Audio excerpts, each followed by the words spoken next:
മങ്കട പഞ്ചായത്തിൽ ring compost 40ഓളം ആളുകൾ 1-ാം വാർഡിൽ ഗ്രാമസഭയിൽ എഴുതി കൊടുത്തു. അതിൽ 20ഓളം ആളുകൾക്ക് വന്നിട്ടുണ്ട്. ഇന്ന് 20ഓളം ആളുകൾ വീട്ടിൽ ഈ സാധനം ഇറക്കുന്നതാണ്. ഇത് കുറഞ്ഞ സ്ഥലമുള്ള ആളുകൾക്ക് ഉപയോഗപ്പെടുന്ന സാധനമാണ്. നമ്മൾ വളമുകളൊക്കെ വിറ്റടിച്ചു വരുന്ന ഇലകൾ, അതുപോലെ നമ്മൾ വേസ്റ്റുകൾ, വീട്ടിൽ നിന്ന് മീൻ നന്നാക്കുന്നത്, പച്ചക്കറി നന്നാക്കുന്ന എല്ലാ സാധനവും അതിലിട്ട് ഒരു പാത്രം നിറഞ്ഞ് ഒരു 1.5 മാസം കഴിഞ്ഞാൽ അടുത്ത ഇതേമാതിരിക്കിലെ പാത്രത്തിലേക്ക് ഇടാം.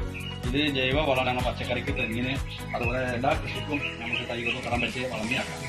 ഇത് എല്ലാവരും ഉപയോഗിക്കുകയാണെങ്കിൽ പ്ലാസ്റ്റിക് അല്ലാത്ത എല്ലാ കടലാസും പ്ലാസ്റ്റിക്കും അല്ലാത്ത എല്ലാ സാധനങ്ങളും ഉപയോഗിക്കാം.